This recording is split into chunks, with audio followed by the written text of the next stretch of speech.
Quero convidar vocês a abrirem as suas Bíblias no livro de 1 Pedro. 1 Pedro, capítulo 1. Como eu esperei para falar essa frase agora, se você está usando uma das Bíblias de capa preta, frente a você, essa passagem está na página 946.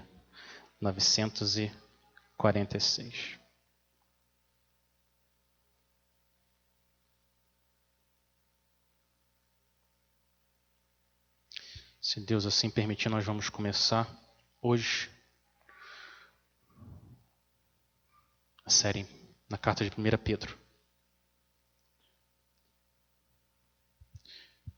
Eu vou ler os primeiros 2 versículos. 1 Pedro, capítulo 1, versículo 1 e 2. A palavra do Senhor diz: Pedro, apóstolo de Jesus Cristo, aos eleitos de Deus, peregrinos dispersos no Ponto, na Galácia, na Capadócia, na província da Ásia e na Bitínia, escolhidos de acordo com o pré-conhecimento de Deus Pai, pela obra santificadora do Espírito, para a obediência a Jesus Cristo e a aspersão do seu sangue. Graça e paz lhes sejam multiplicadas. Vamos orar mais uma vez.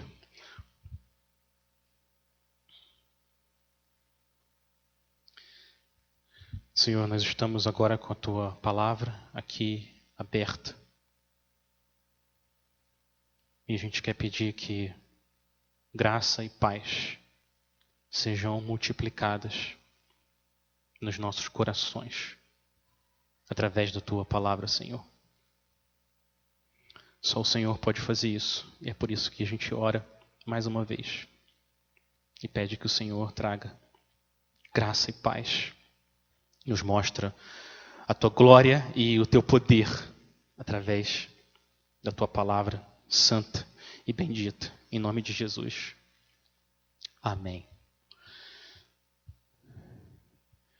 Imagine que você pudesse passar um tempo com alguém que era muito próximo de Jesus. Imagina que você pudesse conversar com alguém que viu Jesus com os próprios olhos, as coisas que ele fez, ouviu o que ele falou. Alguém que ficou 3 anos, o tempo todo, perto do Senhor Jesus. Depois desses 3 anos, ele ficou 30 anos viajando, pregando, ensinando sobre quem era esse Jesus. Imagina que você pudesse ouvir o que essa pessoa que ama Jesus como poucos, você pudesse parar e ouvir o que essa pessoa tem a dizer, e por causa desse grande amor que ele tem por Jesus, ele também tem um amor enorme por quem ama Jesus e por quem é amado por Jesus. Imagina que você pudesse ouvir o que essa pessoa tem a dizer. Um homem que sofreu por causa do nome de Jesus, ele sabe que Jesus vai voltar em breve e ele quer exortar, encorajar aqueles que seguem a Jesus a permanecerem firmes até o fim, mesmo que eles tenham que sofrer. Foi por isso que Pedro escreveu essa carta, para animar os crentes a permanecerem firmes, continuarem firmes na fé, olhando para o futuro glorioso que espera aqueles que estão em Cristo. Como que você deve viver como um seguidor de Cristo nesse mundo, num mundo que é hostil, rebelde ao Senhor Criador, ao Rei Jesus? Em outras palavras, como que a gente deve viver como exilados exultantes. Essas foram as duas palavras que eu escolhi para resumir toda a carta de 1 Pedro, exilados exultantes. Eu quero mostrar para vocês na carta por que eu escolhi essas duas palavras, exilados exultantes. Por que exilados? Olha o primeiro versículo. Exilados vem do primeiro versículo. O versículo 1 diz: Pedro, apóstolo de Jesus Cristo, aos eleitos de Deus, peregrinos ou exilados, forasteiros, que estão dispersos no Ponto, na Galácia e assim por diante. Pedro descreve os cristãos, para quem ele está escrevendo essa carta, como peregrinos. Eles são exilados, eles estão vivendo longe de casa. Eles estão vivendo no exílio. Eu vou voltar para essa palavra daqui a pouco. Mas exilados vem daqui. Quem está recebendo essa carta são exilados. Segundo, exilados exultantes. Por que exultante? Exultante é aquele que exulta, mas exulta com a letra U, não a letra A. Exaltar é engrandecer, louvar a Deus. É isso que é exaltar. Por exemplo, Salmo 68:3. Alegrem-se... o exemplo que é dar exaltar, engrandecer. Um salmo, por exemplo, que diz: povo de Deus, exaltem o Senhor, louvem o seu grande nome. Isso que é exaltar. Agora, exultar com U significa se alegrar. Salmo 68:3, agora sim. Alegrem-se, porém, os justos, exultem diante de Deus. Então, exultar é se alegrar. Então, o que Pedro está chamando a gente aqui é para a gente entender nossa vida como exilados que exultam, que se alegram. Pedro ama essa palavra exultar. No capítulo 1 ainda, olha o versículo 6. Pedro 1:6, olha o que ele diz: nisso vocês exultam, ainda que agora, por um pouco de tempo, devam ser entristecidos por todo tipo de provação. Assim acontece para que fique comprovado que a fé que vocês têm, muito mais valiosa do que o ouro que perece, mesmo que refinado pelo fogo, é genuína e resultará em louvor, glória e honra quando Jesus Cristo for revelado. Versículo 8. Mesmo não o tendo visto, vocês o amam. E apesar de não o verem agora, creem nele e, de novo, exultam com alegria indizível e gloriosa, pois vocês estão alcançando o alvo da sua fé, a salvação das suas almas. Vai para o capítulo 4 agora. Capítulo 4. Versículo 12. Amados, 1 Pedro 4:12, amados, não se surpreendam com o fogo que surge entre vocês para prová-los, como se algo estranho estivesse acontecendo, mas alegrem-se à medida que participam dos sofrimentos de Cristo, para que também, quando a sua glória for revelada, vocês, de novo, exultem com grande alegria. Pedro escreveu essa carta para nos encorajar a sermos exilados, exultantes, que se alegram em Cristo aqui durante a nossa peregrinação.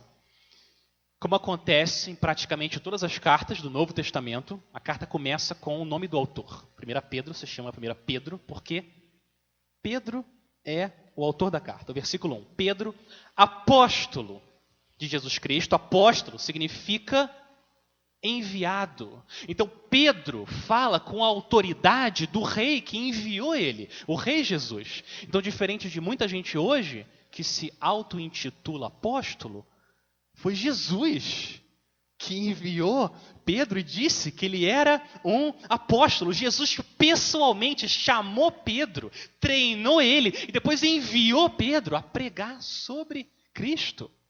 A história de Pedro, vários de vocês conhecem, é impressionante.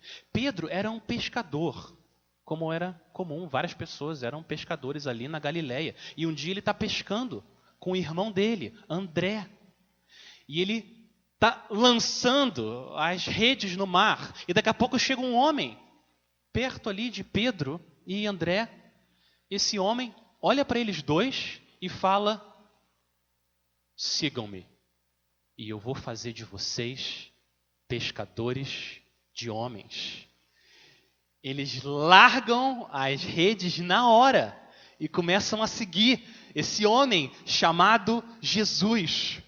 Você sabe disso. Quando alguém encontra Jesus, quando alguém tem um encontro com ele e começa a seguir Jesus, a direção da vida dessa pessoa muda. Nunca mais a vida de Pedro foi a mesma.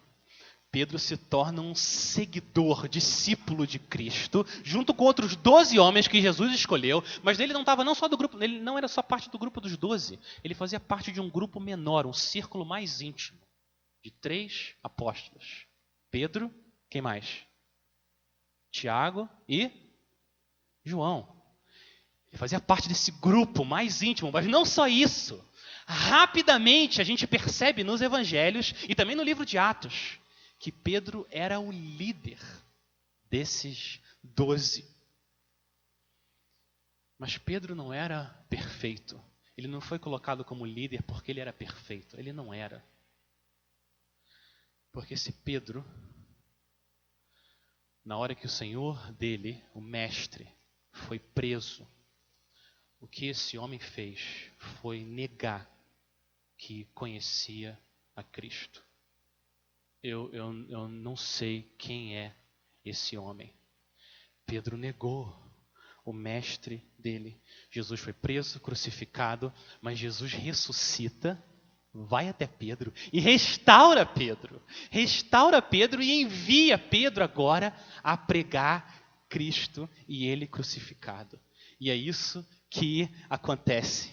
Aquele homem que há pouco tempo tinha negado o seu mestre, agora cheio do Espírito Santo e cheio de ousadia e coragem, ele começa a falar desse Cristo. Ele prega para milhares de pessoas. Em um sermão que ele pregou no dia de Pentecostes, 3.000 pessoas. 3.000 pessoas foram salvas através desse homem pregando Cristo e ele crucificado. Isso é muito animador. Eu espero que isso seja animador para você, porque Deus não usa pessoas perfeitas, porque as pessoas perfeitas não existem. Deus usa vasos de barro, pecadores, homens e mulheres que sabem que são pó, mas que creem no Salvador que é perfeito. São esses que Deus usa. Deus usa Pedro e Deus usa cada um de nós. E Pedro e os apóstolos continuam pregando, seguindo a Cristo. Isso traz problema para a vida deles. Você sabe disso. Se você tentar ser fiel a Cristo nesse mundo, nessa vida, você vai ter problema. Todos os que querem viver piedosamente vão ser perseguidos. É o que o apóstolo Paulo falou e é o que acontece com eles. Eles começam a ser perseguidos. Os líderes judeus prendem Pedro, açoitam eles, junto com outros apóstolos, e mandam eles embora. Passa pouco tempo, depois de alguns anos, o ano 41, o rei Herodes prende também Pedro. Coloca ele dormindo, um guarda de cada lado. Imagina, Pedro ali, acorrentado, junto com um guarda de um lado e um guarda de outro. Todo mundo dormindo. O que acontece? Não está na hora de Pedro ser executado ainda. Deus tem um trabalho para Pedro. E Deus envia um anjo, o anjo do Senhor. As correntes caem.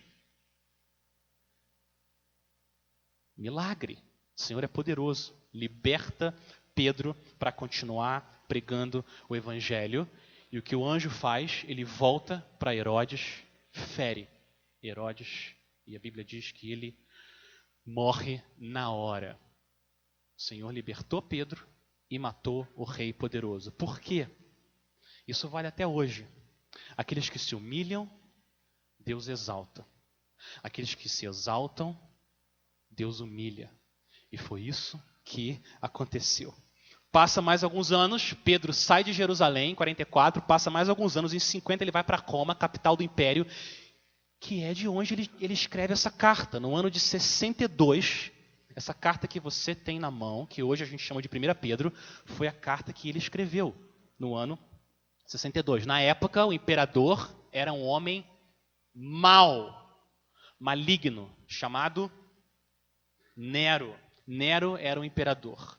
2 anos depois que Pedro escreveu a carta que você tem nas mãos, 2 anos depois, dia 19 de julho de 64, acontece um incêndio enorme em Roma. E esse imperador doido, maligno, coloca a culpa nos cristãos. Ele começa então a perseguir os cristãos e a matar cristãos por causa desse incêndio. Ele inventa que os cristãos foram culpados. Você já viu isso acontecendo? As pessoas do mundo colocando culpa nos cristãos por coisa que eles não fizeram.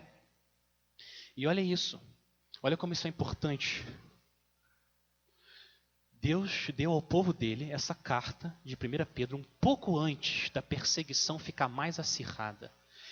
Deus estava preparando o povo dele, através dessa carta, como a gente vai ver que fala tanto de sofrimento e perseverança. Deus estava preparando o povo dele. Deus sabe, o povo dele precisa da palavra para perseverar. E foi isso que Deus fez. Por isso que deu 1 Pedro para o seu povo. E eu fico imaginando se não é isso que Deus está fazendo com a IBJM. Eu não tenho nenhuma expectativa que a sua vida, você que segue o Senhor Jesus, vai ficar mais fácil ao longo dos anos. A tendência, pelo que parece, é ficar cada vez mais difícil no seu trabalho, na sua casa, onde for. 1 Pedro é o que a gente precisa para a gente perseverar e ser fiel ao nosso Rei até o fim. Logo depois desse incêndio, 64, Pedro escreve a última carta. E ele é então preso, condenado à morte, a ser crucificado também. O que Pedro faz, diz a tradição da igreja, é que Pedro disse: eu não sou digno de morrer do mesmo jeito que o meu Senhor morreu. Eu quero ser crucificado de cabeça para baixo. E foi o que aconteceu. Porque ele seguiu a Cristo até o fim. Pedro foi crucificado de cabeça para baixo e assim ele entrou na glória. Estava falando isso com um irmão essa semana. Olha que honra. Olha que honra. Ele vai carregar para sempre essa honra. Ele morreu por causa de Cristo. O Senhor deu esse privilégio para ele. E o que Pedro está fazendo aqui nessa carta é encorajar a gente a olhar para essa glória que a gente também vai receber em breve. A vida cristã é sempre assim. Foi com Jesus e é com seus seguidores. Primeiro a cruz, depois a coroa. Primeiro a cruz, depois a coroa. Primeiro o sofrimento, depois a glória. Essa que é a ordem. E esse é Pedro. E olha para quem ele escreveu. Olha a continuação do versículo 1. O autor é Pedro. Os destinatários, os remetentes são, versículo 1, aos eleitos de Deus. Aos eleitos de Deus, peregrinos dispersos no Ponto, na Galácia, na Capadócia, na província da Ásia e na Bitínia. Essas 5 províncias são o que hoje é o país chamado Turquia, lá na Ásia. E Pedro escolhe 3 palavras para definir, descrever os cristãos. 3 palavras. Olha na sua Bíblia. Eleitos, peregrinos e dispersos. 3 palavras. Cada uma dessas palavras é um tesouro cheio de joias bíblicas aqui dentro. Tem muita riqueza teológica aqui para nossa pobre alma sedenta. A gente precisa parar agora e abrir cada um desses tesouros para o bem da nossa alma. Primeiro, eleitos. Eleitos. Eleitos de Deus. Pedro começa lembrando: você, meu irmão, minha irmã, se você está em Cristo, você é um eleito. Ser cristão é ser um eleito, eleito de Deus. Essa palavra aparece 22 vezes no Novo Testamento. Todas as vezes, sem nenhuma exceção, todas as vezes que essa palavra aparece, sempre é para descrever um grupo menor dentro de um grupo maior. Você tem um grupo maior e você tem os eleitos, que é um grupo menor dentro desse grupo maior. Eu vou dar alguns exemplos para vocês. Mateus 22, 14. O Senhor Jesus diz: pois muitos são chamados, mas poucos são escolhidos. Mesma palavra. Existe um grupo maior. O grupo maior são os chamados. Venham para Cristo. Se arrependam dos pecados e venham, creiam em Cristo. Se você vai até Cristo, você acha perdão, salvação eterna. Esse é o grupo dos chamados. Dentro desse grupo dos chamados, que Jesus diz são muitos, existe um grupo menor, que são os escolhidos, os eleitos. Pois muitos são chamados, mas poucos, Jesus diz, são escolhidos. Mateus, capítulo 13, o Senhor Jesus falando sobre a volta dele. Mateus 13, 26. Olha como Jesus descreve a volta gloriosa dele. Então, Mateus 13, 26. Então verão o Filho do Homem vindo nas nuvens com grande poder e glória. E ele enviará os seus anjos e reunirá os seus eleitos, os seus escolhidos, dos quatro ventos, dos confins da terra até os confins dos céus. Olha isso. Jesus não vai reunir toda a humanidade. Não é esse grupo que ele vai reunir. De toda a humanidade, Jesus diz, quando ele vier, ele vai reunir os seus eleitos, escolhidos, os seus selecionados. Meu último exemplo, apóstolo Paulo, Romanos 8, 33.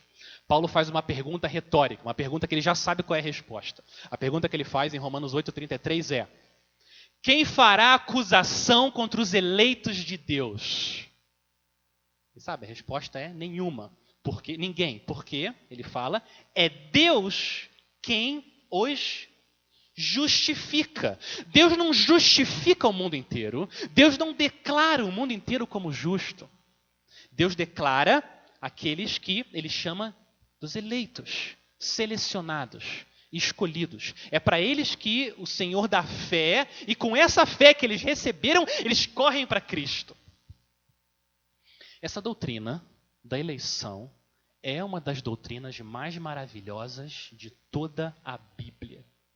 Eu lamento profundamente, eu fico triste.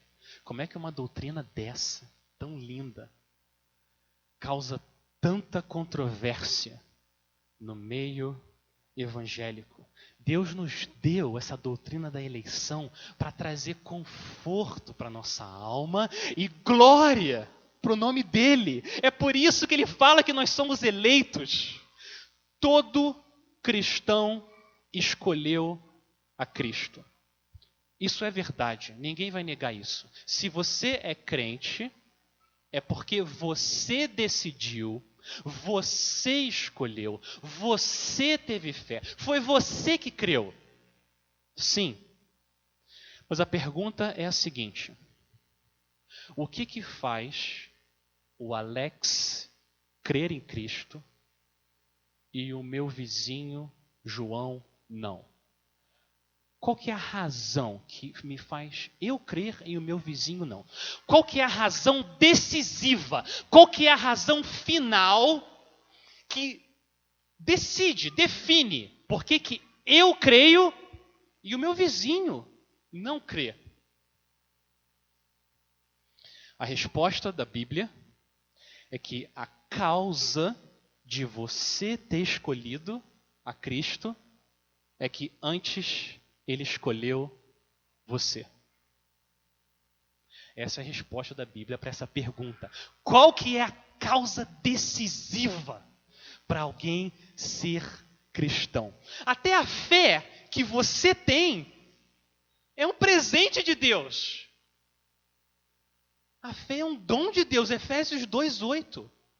Nem da fé a gente pode se gloriar, porque foi Deus que deu. A fé não nasce espontaneamente em pecadores.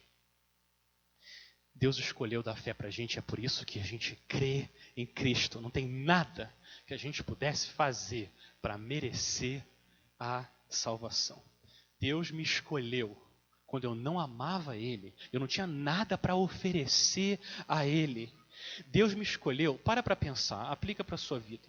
Se você é crente, Deus escolheu dar fé para você, já sabendo todos os pecados que você ia cometer contra Ele. Mesmo depois de salvo, todos os pecados, todos os seus pensamentos, nossa santificação tão lenta, Deus sabia.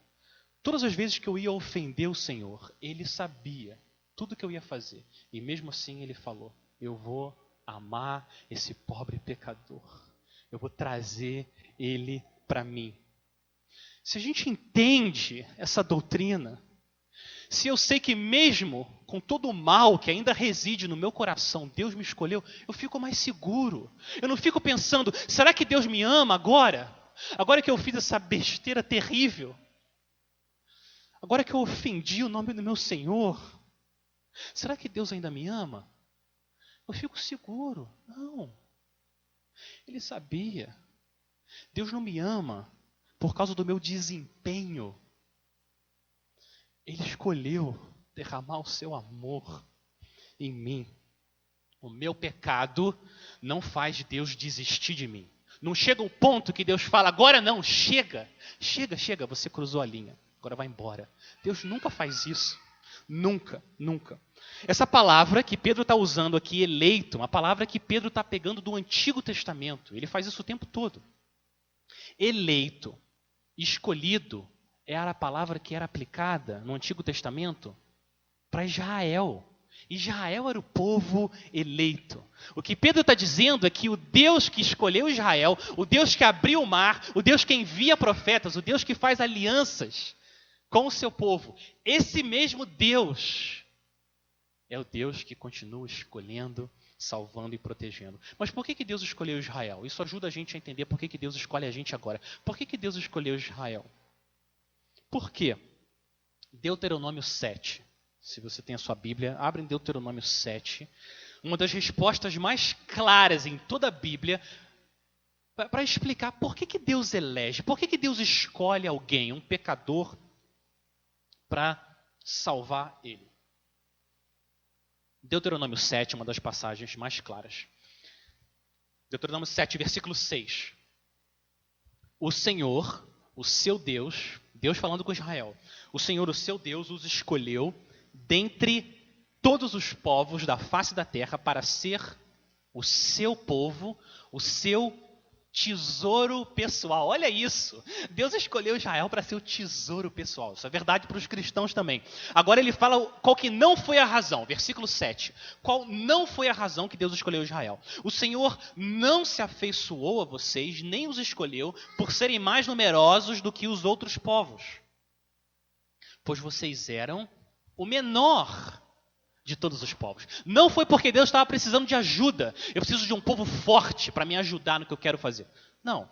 Deus pegou o menor dos povos, os mais fracos, esse que eu vou escolher. Por quê? Olha agora o versículo 8. Olha a razão. A razão por que Deus escolheu Israel. Versículo 8. Mas foi porque o Senhor os amou. Por que Deus escolheu Israel? Porque o Senhor os amou. A causa da escolha de Israel não está em Israel. Está em Deus. A causa da escolha de cada um que pertence a Cristo não está em você, mas está em Deus. Não no escolhido, mas no escolhedor. Deus é a razão, porque Deus é amor. Muita gente entende a ordem da salvação de forma errada. Muita gente acha, primeiro eu creio em Jesus, aí sim, agora Deus me ama, porque agora eu creio em Jesus. Não, não é isso. Deus te ama. Por isso, você crê em Jesus. Essa que é a ordem. E é isso que dá segurança e conforto ao nosso coração. Nós amamos a Deus, por quê? Porque Deus nos amou primeiro. 1 João 4:19. E assim Deus recebe a glória e a gente recebe segurança no coração. Primeira palavra, eleitos, escolhidos. Segunda, peregrinos. Olha o versículo 1. Pedro chama você de um peregrino. Peregrino. Você se sente às vezes um peixe fora d'água? Às vezes você se sente meio estranho? Uma pessoa meio um peixe fora d'água no trabalho, ou na escola, na faculdade. Você olha as coisas ao seu redor, você olha o que as pessoas em geral amam, o que elas falam, o jeito que elas vivem, e você se acha meio estranho. O que eu estou fazendo nesse mundo? Para onde que eu olho? Ignorância de quem Deus é. Você se sente meio assim? A resposta é por causa disso, porque você é um peregrino. Você é um forasteiro. Você está temporariamente vivendo num lugar estranho. Você está em terra estrangeira. Você não pertence mais a esse mundo. Essa é a razão por que a gente tem essa sensação. Esse mundo não é a sua casa. Sua pátria está em outro lugar. Não está aqui, na terra, mas está nos céus, onde Jesus preparou uma morada para cada um daqueles que creem no nome dele. É por isso que o cristão, ele sente que ele não se encaixa. Ele vai para a rodinha ali na faculdade e começa a se sentir mal, estranho. E as outras pessoas veem eles como esquisitos. Por que você faz isso? Por que você gasta tempo e dinheiro com essas coisas aí de Deus? O que isso está trazendo de vantagem para você? Eles não entendem, porque eles são de outro país. Você pertence à pátria celestial. Você é um peregrino aqui nesse mundo. Costumes diferentes, linguagem diferente, desejo diferente. Eu não sei se você lembra, mas antes de você ser cristão, você se sentia em casa. Aqui era a sua casa. Você seguia o curso desse mundo. Você vivia igual todo mundo vive. Mas no segundo que você crê em Cristo, começa um processo. Você começa a ficar agora desconfortável. Isso é bom. Isso é um bom sinal. Isso é um bom sinal se você se sente mal. Se tem hora que você está cansado e quer, Senhor Jesus, volta. Isso é um bom sinal. Você é um peregrino, forasteiro. Você é um exilado. O cristão é um exilado. Pedro, de novo, está pegando uma palavra do Antigo Testamento. Exilado. O povo de Israel vivia exilado várias vezes. Foram exilados na Síria e depois na Babilônia. Longe de casa. Fora do lugar que eles pertenciam. E assim você deve enxergar a sua vida. É por isso que você vai ser desprezado, maltratado, debochado aqui nesse mundo, porque você está na Babilônia. Você está vivendo na Babilônia temporariamente. Em breve, o Senhor Jesus vai voltar e te levar para casa. Mas agora, você está na Babilônia, por isso, você deve se enxergar como um exilado, peregrino. Povo de Deus, não fica com a expectativa de que o mundo vai amar você. Para com essa expectativa de achar que as pessoas vão amar o jeito que você vive, o que você faz, as suas prioridades. Isso não vai acontecer. Não aconteceu com o Senhor Jesus, ele disse, não vai acontecer com a gente. O mundo odiou a Cristo e Jesus disse, eles vão odiar você também. Não fica com essa expectativa. Não tente se amoldar ao mundo para ver se eles vão gostar de você. Não, não faça isso. Quando você for odiado, o que você faz? Você ama. Você devolve o mal com o bem. E você fala do rei.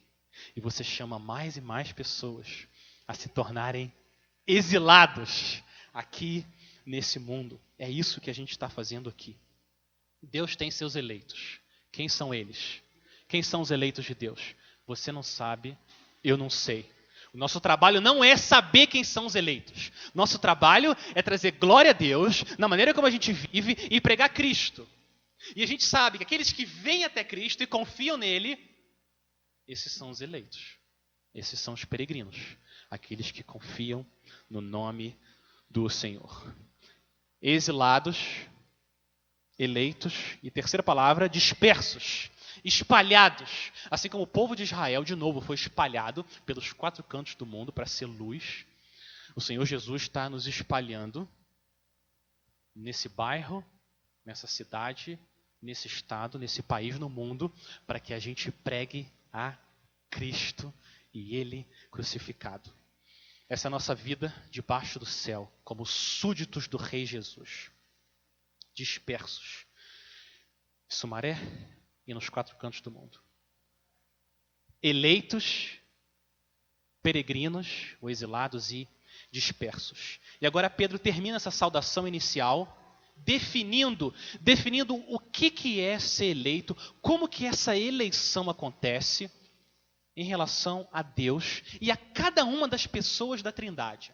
Olha isso.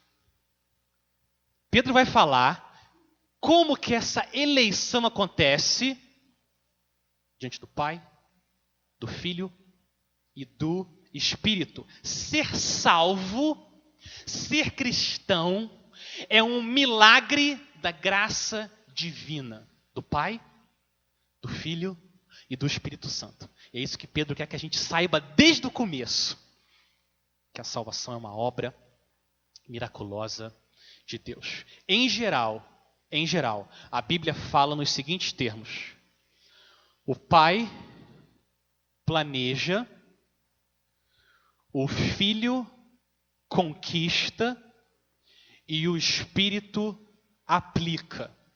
Em geral, a Bíblia fala nesses termos: o Pai planeja, o Filho executa, conquista a salvação e o Espírito aplica a vida de cada crente. Então vamos olhar. Versículo 2. Primeiro, em relação ao Pai. Eleitos, escolhidos de acordo com o pré-conhecimento de Deus Pai. De novo, Pedro está nos ajudando aqui a entender como é que acontece essa escolha, essa salvação. A Bíblia usa a palavra conhecer no sentido de relacionamento. Mas não qualquer relacionamento. Na Bíblia, o verbo, a palavra conhecer, é usada para descrever um relacionamento de amor. Um relacionamento especial. Olha o que Deus fala para Israel. Profeta Amós, capítulo 3, versículo 2. Deus fala: de todas as famílias da terra, somente a vocês eu conheci. Como assim? Deus conhece o mundo inteiro. Deus conhece todas as pessoas. O que ele está dizendo? Só vocês eu conheci, só vocês eu amei dessa forma especial. Eu fiz uma aliança eterna com vocês. Eu falei que quando vocês fossem infiéis, eu ia continuar sendo fiel. Eu ia pagar pela infidelidade de vocês. Então, num sentido, Deus conhece todo mundo. Mas Ele conhece os cristãos de uma forma especial. E agora o que a gente vê aqui em Pedro é que a eleição acontece por quê? Porque Deus pré-conheceu você. Deus conheceu você antes de você conhecer a Deus. Ele colocou os olhos sobre você quando você ainda estava cego para a majestade da beleza de Cristo. Olha como Paulo descreve a relação entre a eleição e a salvação. Romanos 8. Vamos lá para Romanos 8. Romanos 8, 29.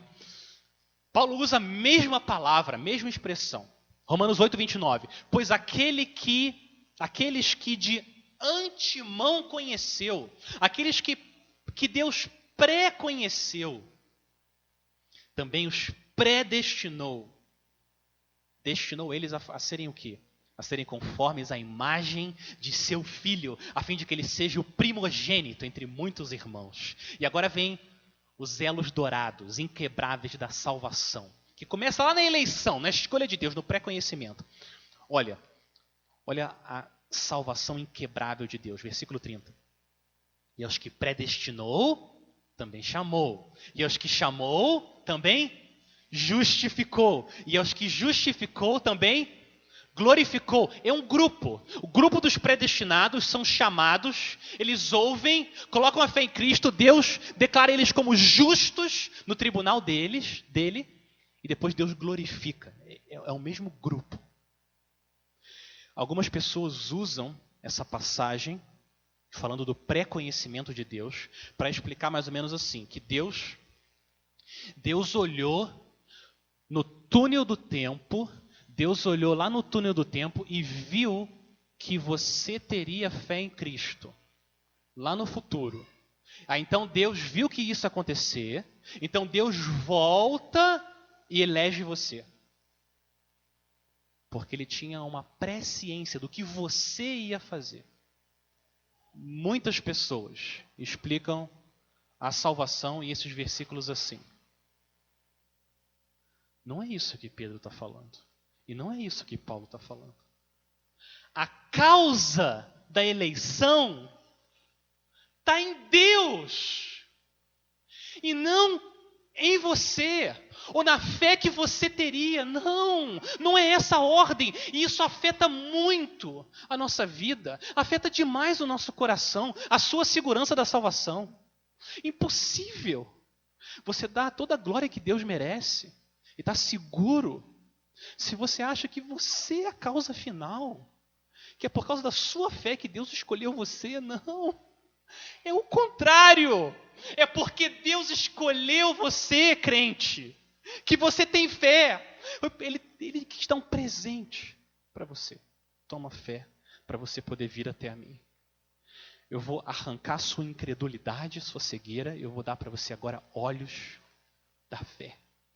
E quando Deus dá para você esse presente, o que acontece é que você corre para Cristo. E é isso que Pedro está dizendo. Deus conheceu você antes. Ele conheceu você de antemão. Pré-conheceu você quando a gente estava cego para quem ele era. Imagina agora quantas razões Deus tem para abandonar a gente. Se o amor dele dependesse de você e de mim. Todo dia, Deus tem muitas razões para nos abandonar. Mas não é assim que funciona o amor de Deus.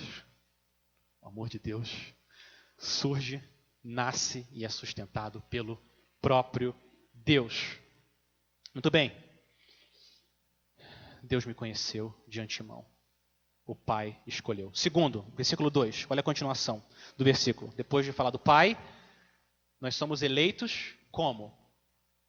Pela obra santificadora do Espírito. A escolha de Deus Pai é aplicada a nós quando o Espírito Santo nos santifica, nos separa. Tudo que é separado para Deus é santificado, se torna santo. É assim que a Bíblia usa a palavra santo. Então, o Espírito Santo santifica, separa, aplica essa eleição à sua vida em um determinado momento no tempo, e aí você vem até Cristo. Tudo que é consagrado, dedicado a Deus, a Bíblia fala que é santo. É o Espírito Santo que faz isso. O Pai trabalha de forma soberana com o Espírito para trazer os peregrinos até o Senhor deles. Separa, santifica essas pessoas do mundo. E agora, Pedro termina com o propósito da eleição e da salvação. E ele vai falar da relação da eleição e da salvação olhando para o Filho. Pedro termina com o propósito da eleição, continuação do versículo 2. Por que nós somos eleitos? Para a obediência a Jesus Cristo e a aspersão do seu sangue. Quando Deus nos escolhe e o Espírito nos santifica, o que eles estão fazendo é dando para a gente um coração novo, um coração crente, que agora tem a capacidade de amar ao Senhor e se submeter a Cristo. É isso que significa dizer que Jesus é o Senhor. O que significa isso? Ele é o Senhor. A gente se submete ao Senhor aquele que tem toda a autoridade. A gente não é declarado justo. Você não é declarado justo de acordo com a sua obediência. Não é você obedece a Deus, Deus olha para a sua obediência, agora sim, agora você é justo, agora pode se aproximar de mim. Não, não. Deus exige obediência perfeita e ninguém pode oferecer a Deus obediência perfeita. Ninguém oferece a Deus isso. Mas uma vez que você é salvo pela graça, agora você recebe essa capacidade de obedecer a Cristo. Deixa eu usar uma ilustração da agricultura.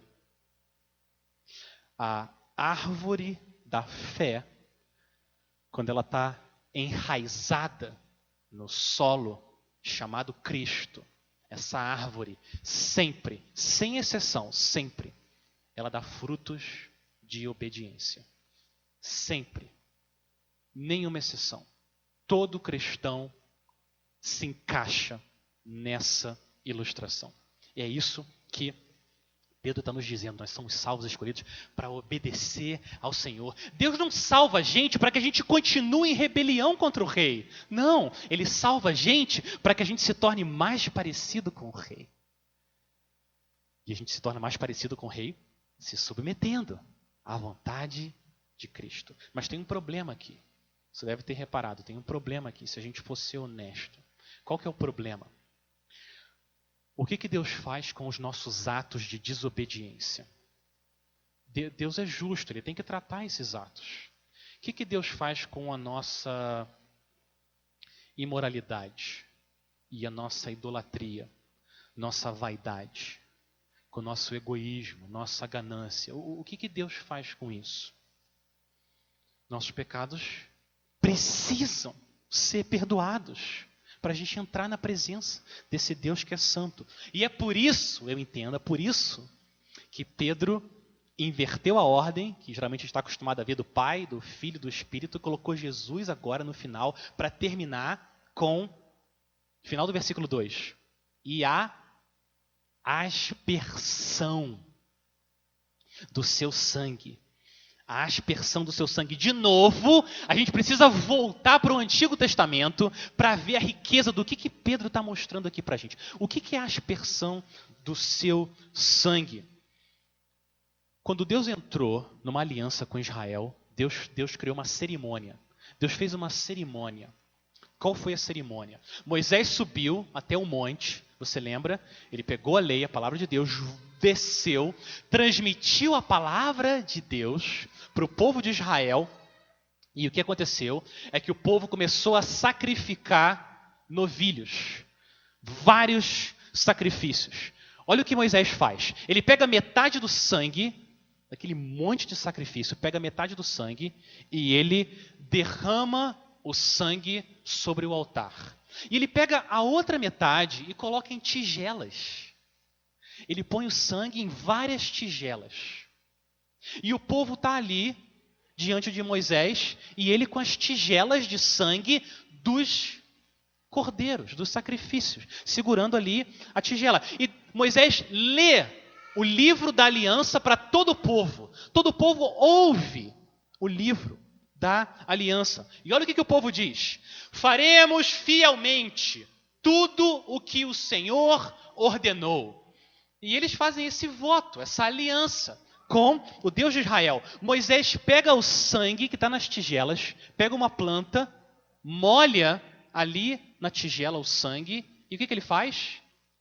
Ele começa a aspergir o sangue no povo de Israel. E todo mundo começa a ficar com sangue. O sangue é aspergido no povo e assim a aliança é decretada entre Deus e o povo. E quando isso acontece, olha o que Moisés fala. Êxodo 24:8. Este é o sangue da aliança que o Senhor fez com vocês de acordo com as palavras dele. De acordo com todas essas palavras. Israel entrou numa aliança com Deus pela aspersão do sangue. Como que você entra numa aliança com Deus? Como que você entra?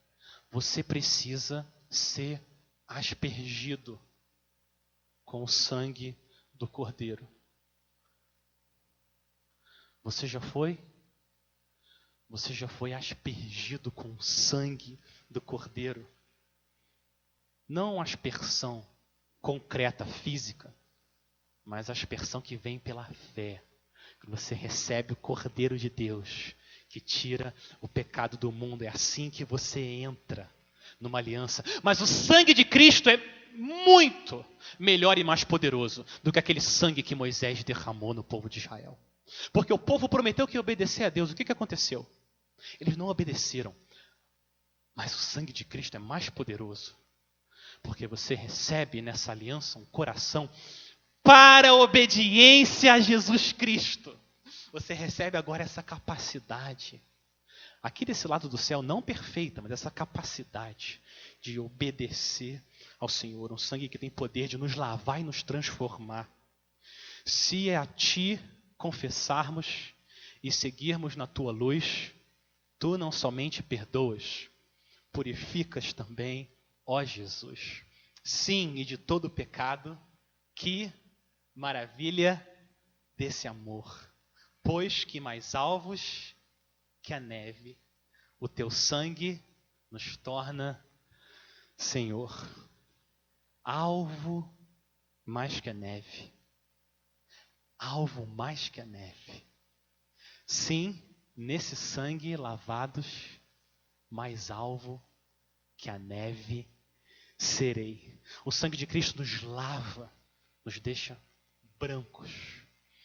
Mesmo diante de toda a nossa culpa e pecado, nossa obediência paga até a última gota, lá na cruz. Quando a gente recebe esse sangue, o sacrifício de Cristo, nós somos lavados. E diante de uma salvação tão gloriosa, Pedro termina declarando essa bênção ao povo de Deus. Olha essa bênção. Diante do Pai que planejou, o Filho que conquistou e o Espírito que aplicou. Pedro abençoa o povo de Deus dizendo: graça e paz. Graça e paz lhes sejam multiplicadas. Não merecimento, não obras, não mérito, graça. Pois pela graça vocês são salvos. A gente precisa de graça sendo multiplicada. A gente precisa de paz sendo multiplicada. E justificados, pois, pela fé, temos paz. Temos paz com Deus. O sangue de Cristo, quando é aspergido sobre nós, quando a gente crê no Cordeiro, a inimizade que existia entre Deus e nós acaba.